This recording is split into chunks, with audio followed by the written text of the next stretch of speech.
Inside the Birds is back. What's up, everybody? It's Geoff Mosher, Adam Caplan. Inside the Birds is back, and so is our good friend Jason Avant. You know him. There he is if you're watching on YouTube. Former Eagles wide receiver, but way more known for being one half of the dynamic duo known as Q&A, the Q&A podcast on Inside the Birds with former Eagle safety Quentin Michael, and of course, Jason Avant. Jay, it's been too long, man. We miss Q&A, we miss hearing you, and we want to talk some birds with you, man. Let's do it. Great seeing you, gentlemen. You guys looking good. Thank you. You lie very well, so we appreciate that. You're looking good. You are looking good yourself. And we like the beard, man. You definitely got your off-season look going on. Yeah, a little beard action. I'm gonna try it.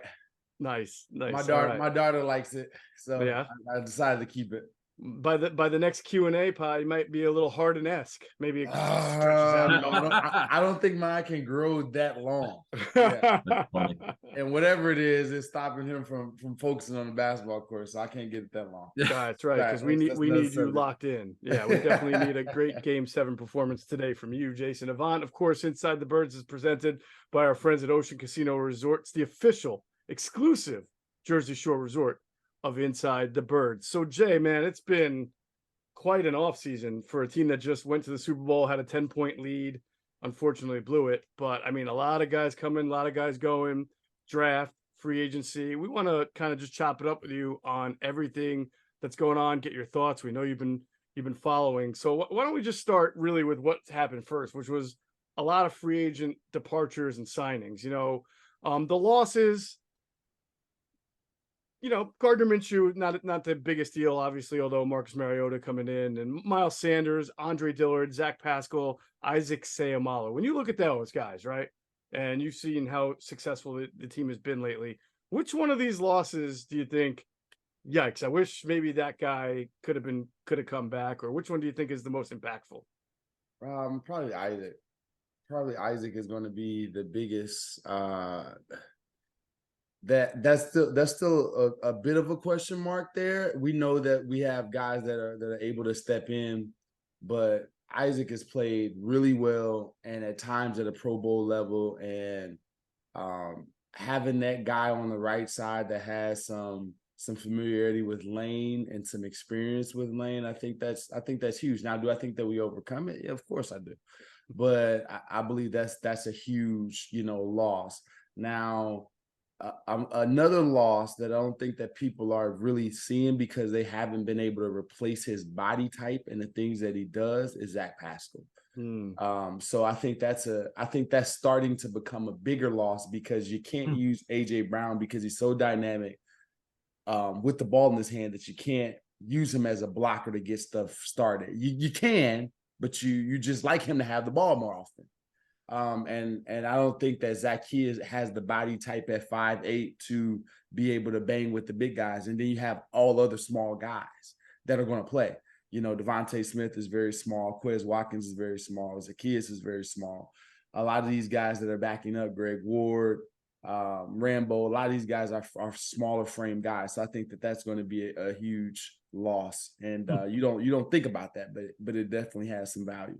So a quick follow-up. Do you think that's going to impact their ability to run out of 11 personnel? I mean, as far as having a big a receiver who can, put a crack back block on, or do you think maybe you'll see more 12? How do you think they'll overcome this? No, I don't necessarily think that it hinders you in personnels too much.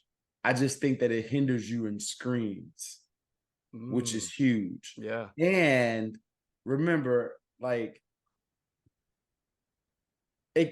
me go back. It could hinder you in certain personnel situations, right? When it comes to situational football, the teams that kind of can morph into multiple sets with the same personnel usually do better. So you can't basically identify the play because a certain guy has to be in the play or a certain guy has to be out. Usually when Quez Watkins is in and Zach Pascal, that's a story being told. And I think that problem still persists with the Eagles rather than having a guy that's able to be versatile and the personnel stays the same. And this is yesteryear when me, Deshaun, and Macklin were on the field, we stayed on the field. So it was harder to diagnose what we did unless I was outside. That was the only giveaway. The only giveaway if I was lined up outside is, hey, something happening. You don't belong there.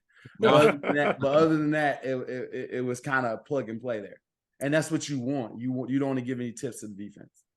So speaking of defense, they lost 5 starters at all 3 levels. Yeah. Hargrave, both inside backers, both safeties. Is there a concern there with losing so many guys after you just got to the Super Bowl? Safety, no. Oh, okay. I don't think that our safety play was like, we it was the reason that we made it to the Super Bowl. I thought the Epps had some really good moments, but I don't think that it was a big loss. Now, our linebackers played outstanding last year. Because White played really well. TJ Edwards got paid good money that was worth it. Always overcame things, able to overcome, some deficiencies as an athlete in order to produce at a high level. So you're concerned, and yes, you're worried about that. Now, you had his replacement in the room that you drafted last year, right, Nakobe Dean, and when he came in and played, he impressed. So they thought it was his time to go. So I'm going to trust that Nakobe Dean will be ready. And yeah, so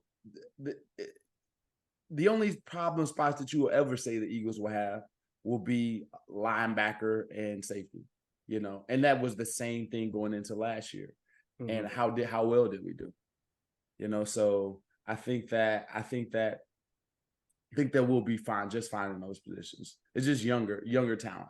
Well, follow up on that, though, because even though he missed a lot of games, C.J. Gardner-Johnson really helped the defense get off to such a great start with his turnover playmaking that he added, because the Eagles got off to such a great start, and they were I wouldn't even think about Gardner-Johnson. Go ahead. Yeah. So, and while Edmonds comes in, he's kind of been more of a steady player than a playmaker. So, yeah, when I look at the defense, I just wonder if they're going to be able to get off to such a great start without really anybody on that defense that's known as a playmaker. Let's really break this down. Like when you really break this down, the pick versus the Texans that Gardner-Johnson had and the pick versus the Vikings were extremely good plays. Everything else was kind of tiptoeing. I don't want to necessarily like be like that guy, but a lot of them were like tip ball and interceptions, and he didn't come on tackling until maybe the last 4 games. Like in position, and we talked about this on the Q&A show and also on our pregame show. Most of the year, his tackling was abysmal. It was bad. Yeah, it was really, really bad at the beginning of the season. So he got better, but that's the reason he didn't get top dollar, is because there was a Dr. Jekyll and Mr. Hyde situation going on with CJ Gardner-Johnson. So I think that you have solid players in the room. I think you got solid players. You got Reed back there. You have some guys that are solid football players, and I think that if they're in position with what we added with Greedy Williams and what we have, and a healthy Avonte Maddox and James Bradbury and Darius Slay, I believe that we'll be in good position to get hands on footballs and make those guys' jobs a lot easier. When you look at Hargrave, though, if you just look up front, because they're known, obviously, the Eagles are known for the pass rush. That I get he's not good against the run, but man, his ability to get upfield and get to the passer, I don't know if you could ask a rookie like Jalen Carter to expect that year one. So are you concerned at all about the loss of Hargrave? Hargrave is I won't say a situation. He's a specialist. He's a pass rush specialist. 100%. And that's what he is. And do you miss that production? Yeah, you're going to miss that production. You can't keep them all. You just don't have enough money. Exactly. In a perfect world. And that's why you don't mention guys like that, is because you can't do anything about it. Like some guys will have the amazing statistics and they're going to get paid, and you just don't have the money to keep them. And that's the NFL, that's the NBA, that's what, not that NBA, but they just figure out going to luxury tax, but it's NFL for sure. And you can't cry over that. The only thing that you can do is try to replace these guys. And we've done everything that we've can as an organization to try and replace these guys. And can Jalen Carter be a very special player? I hope so. Pass rushing abilities. Hargrave is damn good at rushing the pass. That's not a fact. And I think that he fits very well with San Francisco 49ers. I think he fits very well. All right, let's talk about some of the additions in free agency that we're talking about to make up for some of the losses, right? And I want to go back to offense with you. I've been a little skeptical of the Mariota signing. I mean, I think it makes sense. He fits the offense. He's a veteran. You need one. He just really did not. When they got Gardner Minshew, you had a guy who had some really good lightning in a bottle and who could step in there and was an intense guy. And I don't know. I don't know if you watched much of Atlanta last year or even tape. If you did, please let us know. But there were times where it looked like he had real trouble just hitting wide open receivers last year. Well, he's never been accurate, and he's never been the most accurate guy. Right. And that's not who he is, but he does fit Jalen Hurts' style. It's a totally different style with Gardner Minshew in there. And I think, to me, honestly, I don't know if I believe in the backup that runs the style. I believe that you should have two opposites.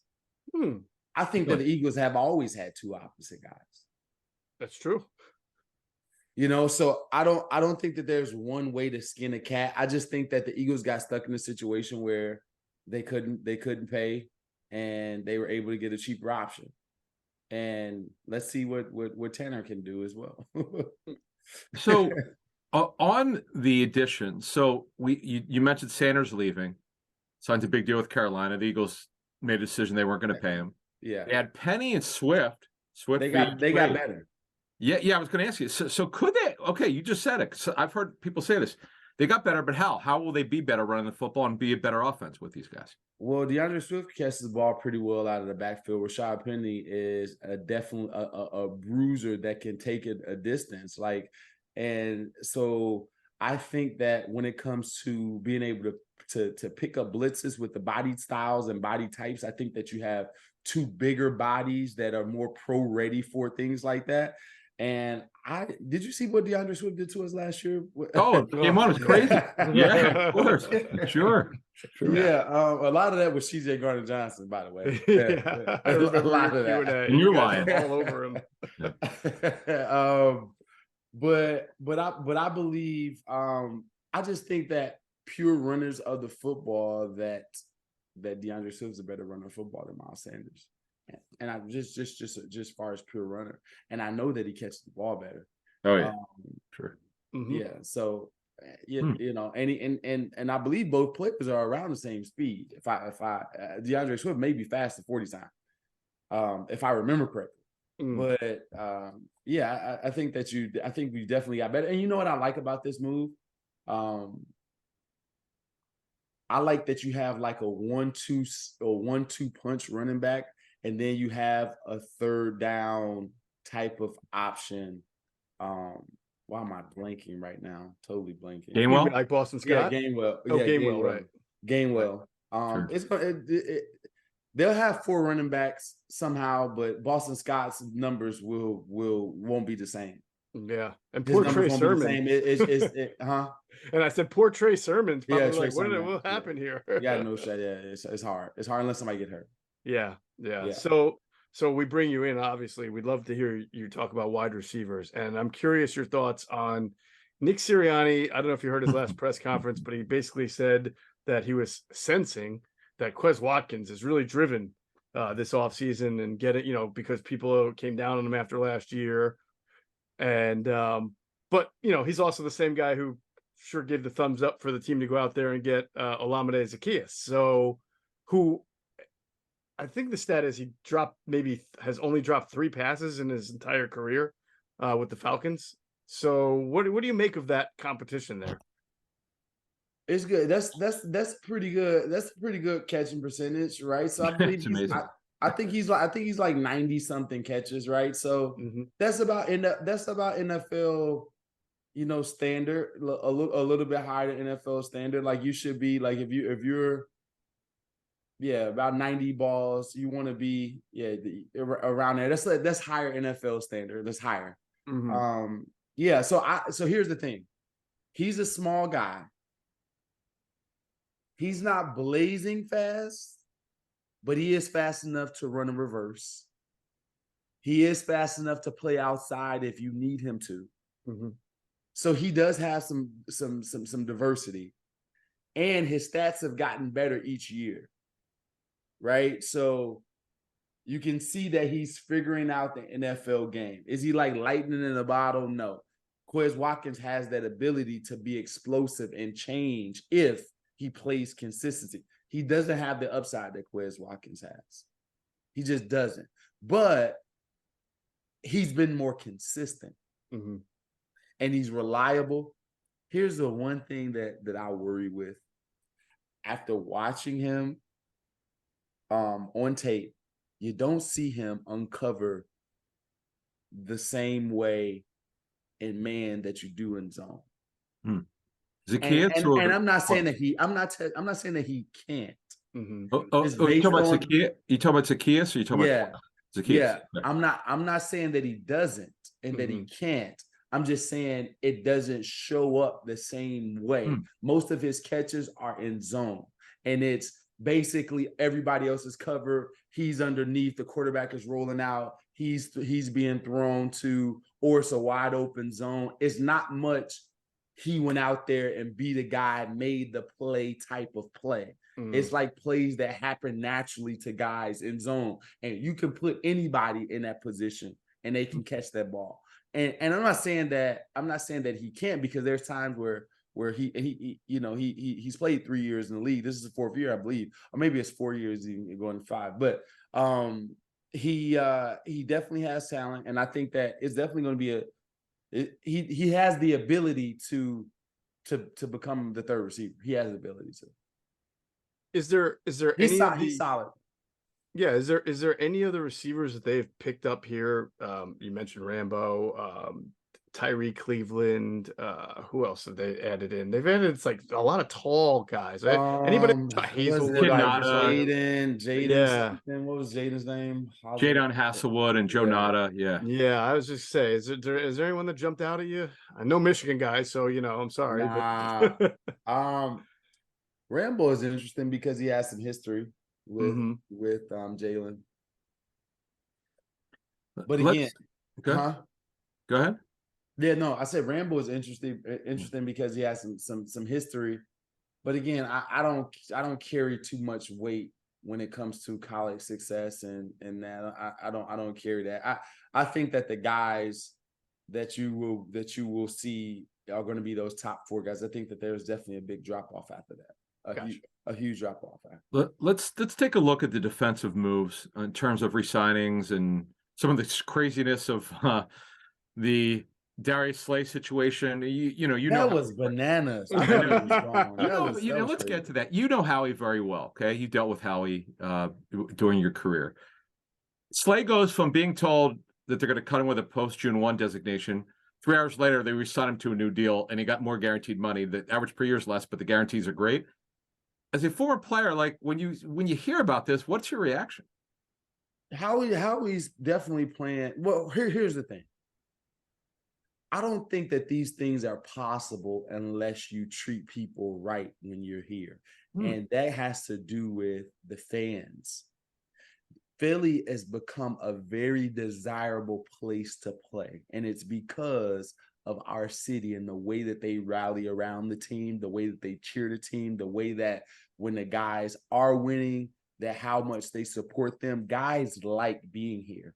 And that's reverberated throughout the history of the Eagles. Guys like being around the organization. That also talking about Mr. Lurie and his abilities to make sure everything is modern, up to date. You have opportunities outside of the game to make money with being an athlete here in Philadelphia. There are so many different ways that the Eagles have created an environment where guys want to be here. So I don't think that any of that's possible if you're freaking in a place where the fans are terrible, the organization doesn't care about, winning when it comes to the modalities and things that you need in order to win. right? So you have to applaud the city of Philadelphia for making the moves that Howie has made even possible. And then when you consider that and the camaraderie that Nick Sirianni has created, let's give Nick Sirianni some credit. How many NFL coaches you see cheering his players like you do Nick Sirianni? You don't, every freaking player on the team, he has a t-shirt of them. He's talking them up. You know, you don't hear him bashing the guy. You don't hear him under a bus or anything like that. He owns it. They're getting better each year. He's getting better each year. Guys want to be around each other and they want to be here. So those things are first and foremost. And that right there has nothing to do with business. That has to do with relationships. Mm-hmm. And they're doing a good job acing the relationship portion of this game. So that's number one. And then when you think about Howie and what he's doing, who doesn't want, when you're older, that backloaded contract? Just give him a little bit more of that and take his salary down. As an older player, you want, like, what are you going to say? I love being here. My family loves being here. I'm going to get more of this money that I probably never see right now. Of course I'll do it. Right. So I just think that it's a great strategy that Howie has going here. But again, unless those first couple portions are right, none of this stuff happens. But he's doing a great job with keeping guys and getting them to take less money, but it's really not less money. It's like a tax loophole. That's a loophole when it comes to salary cap. The chess master, as they call him. So, which of some of these signings sort of excite you, or newcomers, I should say? You've got Greedy Williams, you've got Terrell Edmonds, Sidney Brown, the 3rd round pick out of Illinois, Nick Morrow, the linebacker, Nolan Smith, and Jalen Carter. Anyone that just, you know what? I don't know what year it's going to be, or if it's going to be a year or two from now. I think Sidney Brown may be like a revelation in the draft. Wow, this is like a very popular opinion among folks who watch Sidney Brown. And you know what it is. You read his story, you read him and his brother's story. You want to root for the kid. Yep. I know that nobody's never given him anything. I know that he got a chance to play most of his college career under Lovie Smith, right? Or a couple years of his college career under Lovie Smith. So you know he knows how to play an NFL defense. If you watch Illinois this year, they play football like an NFL team on defense. The entire defense does. They play hard-nosed football. They had maybe 3 or 4 draftable guys in there on the back end there that played a lot of good football. And then he stood out. Came up, was a sure tackler, and when he had opportunity to intercept the ball, he did. So I like that pick. I'm always leery of, like, I don't know if it's and I'm not hating, but Jordan Davis has to pan out, man, in order for me to believe in order for me to just go and run away with this Jalen Carter, Georgia whole line. These guys got to pan out, man. You know, I want it to be like, you know, hopefully it is some type of pipeline where guys want to come play here from Georgia. Hopefully it does. But they got to be able to play. Sure. You know, and this year is going to say a lot. Absolutely. Yeah. So another thing here is, and you went through this with Andy. Andy lost a lot of great lieutenants over the years, and you understand guys move on, they become head coaches or OCs, but both coordinators left for head coaching jobs. Now Shane Steichen's gone, Brian Johnson promoted, and Gannon leaves, Sean Desai hired away from Seattle. What are your thoughts on this change here, and are you excited about these new coaches? Man, you know I don't like Jonathan Gannon. I not personally. You know, I got nothing against the guy. Like, you know, Super Bowl run, but to me he was outclassed in so many ways throughout his tenure, his 2 years here. So I think that anybody has a better shot than Jonathan Gannon. I just do. And I'm not, you know, and I'm not the only one that thinks that. I think that no, definitely not. That Howie think. I thought that Howie thought that as well. You know, so that's just me. So now the the Brian Johnson thing, the promotion, that scares me more than anything. And so that's related to Shane Steichen. I don't like switching up. We saw it with Frank Wright, Carson Wentz. Let's start taking let's start going backward a little bit, right? Mm-hmm. Frank Wright leaves, Carson Wentz's career kind of goes down. I think when you can kind of keep those guys, head coach, offensive coordinator, quarterbacks coach, you can kind of keep those guys cohesive for a few years. I think the quarterback grows at a different rate and a different pace. And I think that even though Brian Johnson's still there, it's not the same role as quarterback coach that is directly talking to him every single decision that he's making. The offense coordinator has to basically run practice a lot of times offensively. Even though that Nick Sirianni is the offensive coach, the offensive coordinator is designing all of the scripts. They're making sure that the plays are being called. It just takes away a lot from being a quarterback's coach. And you just wonder how that's going to affect Jalen.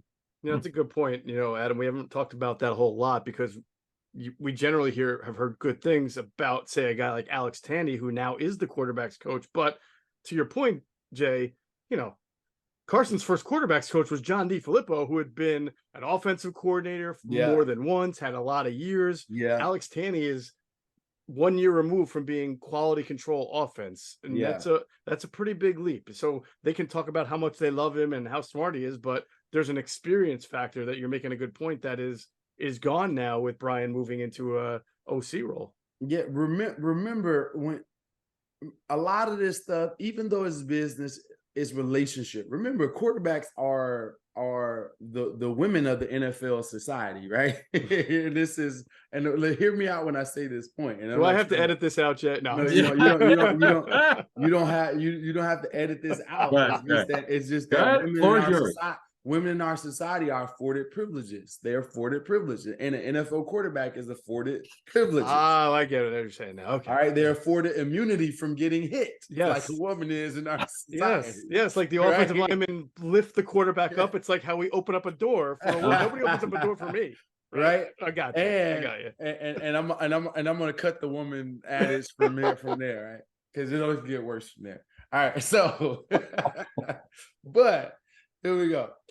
When I say this is that you have to be a little bit more accommodating when it comes to their emotional level for a quarterback in the National Football League. Mm-hmm. A quarterback can get you fired just because he's not in agreement with you and like you as a person. That can literally happen to you.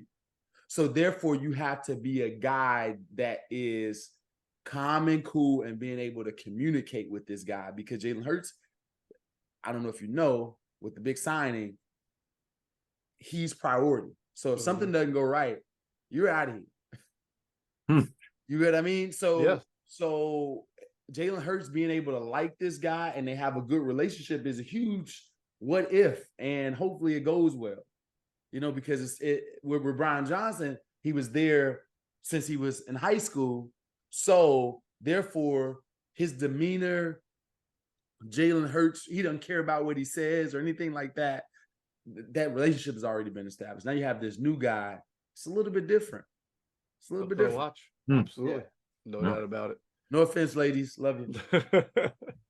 All right. We got a few more questions for you, Jay. First, we want to remind everybody, including you, Jason, that it's Ocean Casino Resort's 5th birthday this summer, and they can't wait to celebrate with you. So join Ocean for exciting promotions and sweepstakes, headline entertainment, the best day life and nightlife lineup in AC, the debut of the birthday bar, exclusive local collabs and partnerships, commemorative 5th birthday merchandise, and so much more. Don't miss stunning fireworks and unique events all summer long. Ocean Rewards members will enjoy over $5 million in gifts and prizes, so be sure to sign up for an Ocean Rewards card to get in the next time you visit.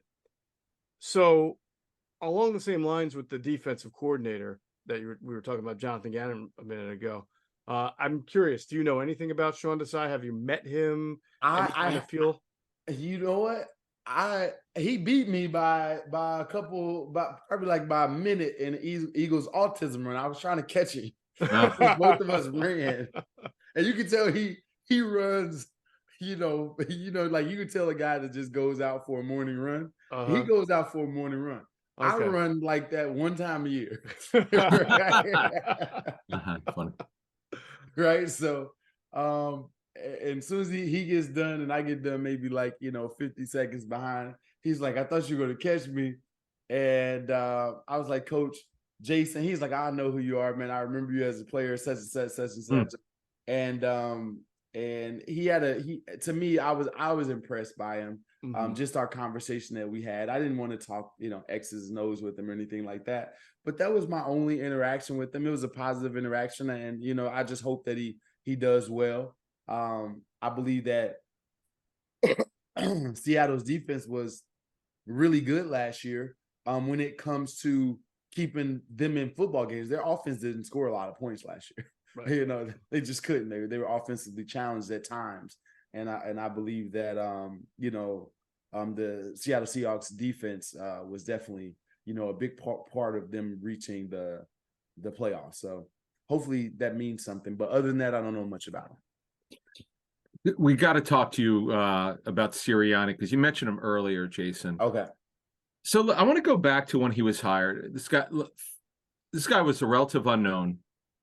That first interview sucked. And I want to talk about that. Which he joked about recently. Sorry. He talked about that. But I want to go there. That's actually where I want to go. So you see his first interview. He got skewered nationally, locally. Were your thoughts, okay, who the heck did the Eagles hire here? Were you concerned? Let's start there, and then we'll fast forward to now what your thoughts are. You know what? I understand that guys can be nervous, and it's just that I just don't think that he was prepared. And I think that he understands Philadelphia a lot more and understands the fans and understands how to even some like you don't get as many of those crazy analogies anymore that you got in the first, the first year. What was the one about agriculture that he had? The plant. It's like a plant. You gotta work. Which really went from a little sprout to in the super to like a full grown. And I don't even think that he had enough Miracle Grow to make it happen that way. So you don't get that stuff as much anymore. Now he's a quirky guy, but again, winning kind of solves a lot of those things. Jalen Hurts, going to a different level. Frank, you can't. I don't see how you say that he's outside the top 5 in quarterbacks if you base it on last year. So I think that Jalen Hurts' maturity helps, Nick Sirianni and makes people believe in him when you have Jalen Hurts and see his growth. So I believe that he started off rocky, but it had nothing to do with football, right? Which is a good thing. It had nothing to do with football. True. I've seen this man in his first year go from the first 3 games running the ball.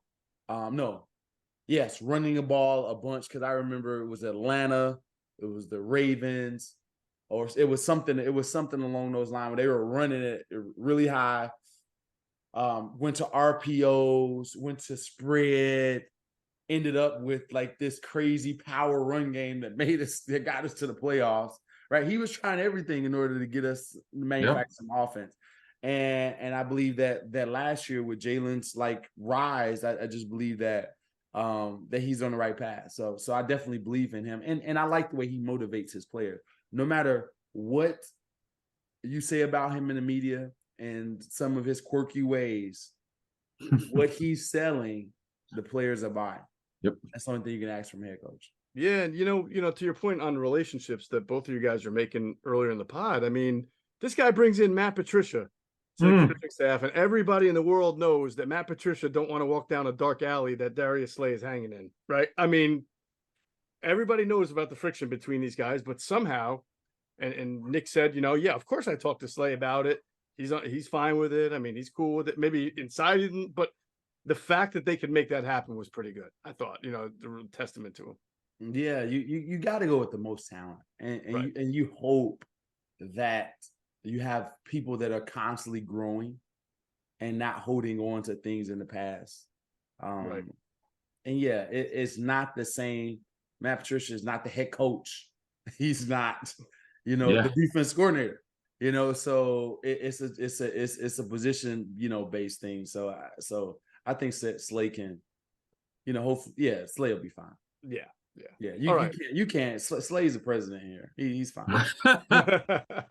Okay. All right.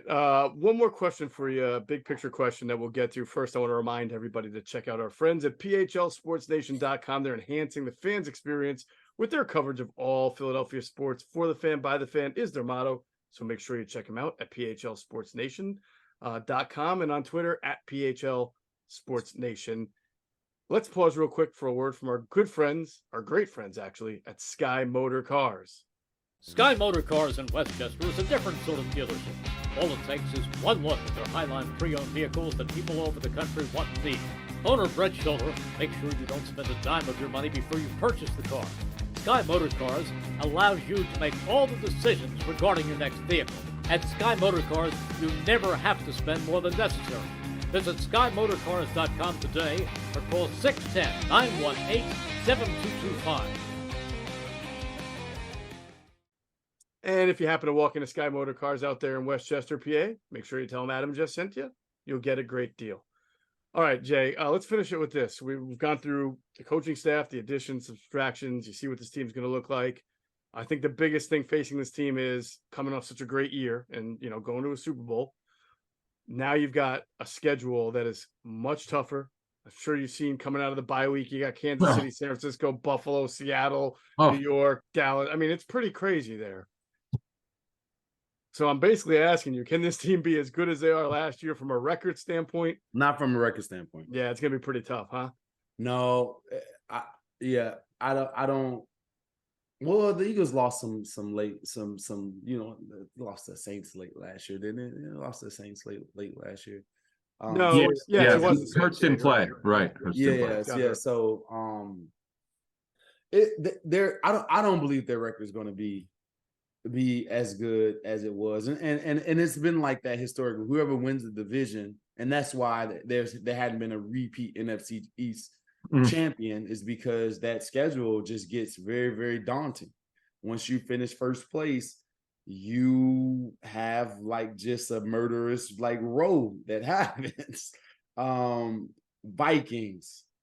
Got the Commanders twice, which is improving and gives us problems. The Commanders' defense is really good, and they gives us problems. And on the back end, they played us as well as any team this year in the second game, as far as secondary play.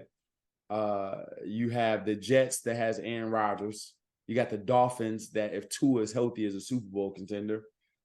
Cowboys, Super Bowl contender. Chiefs, Super Bowl contender. Bills, Super Bowl contender. 49ers, Super Bowl contender. Cowboys, Super Bowl contender. Right? Wow. It's a lot. So we're not talking about playoff teams. We're talking about teams that literally can win the Super Bowl. And nobody would be surprised. Cowboys, done with them. Yeah, I don't freaking that Stephon Gilmore thing is if he still has a good year or two left in us, that's a problem for us. And we'll talk about that later. We'll talk about that later. But that Stephon Gilmore thing is a problem for us, because it allows Trayvon Diggs to be freer than he normally is, which could be a bad thing. Definitely. Yeah. All right. We got a lot of new listeners. We keep growing, Jay, growing and growing and growing. So anybody who doesn't know the Q&A podcast yet and hasn't heard it, and they can't wait for it to start up, they also don't know that you are the proud owner of a Launch Trampoline Park in Deptford, New Jersey, right? So tell us about it. In Deptford, New Jersey, we have Launch Trampoline Park. I'm there all the time. Come check out. Hit your kid in the face with a dodgeball, courtesy of your boy, Jason Avant. We also just added in Jam Ball, something that's similar to Slam Ball. We also have interactive jump. I am renovating the park. So in 2 months, the park is going to be completely new furniture, new lighting, 3 or 4 more new attractions. There's multiple things to do at Launch Trampoline Park, birthday parties, group events, everything family friendly, organized. We are Launch Trampoline Park in Deptford, New Jersey. And I'm just going to go ahead and say the food there is pretty good for a trampoline park, especially. Yeah. Your food is very good. I've always appreciated that about the place. Nice. Yeah, appreciate you. Let's Excellent. go. All right. Do it. Are you excited about the Q&A? I mean, maybe we'll get Quentin on soon and we'll get a little reunion show and then get things started off for season 4 pretty soon. Yeah, Right? it's gonna happen fast, man. It's gonna happen fast. It is. It's like once you get to July, Mhm. it's like that. Once you get guys in the training camp, It's on. yeah, that's it. All right. Well, that's it for this episode of Inside the Birds, the leading podcast in Eagles intel. Of course, thanks to Jason Avant for joining us and enlightening us on this Eagles offseason. And of course, as always, we thank you for flying with us inside the Birds.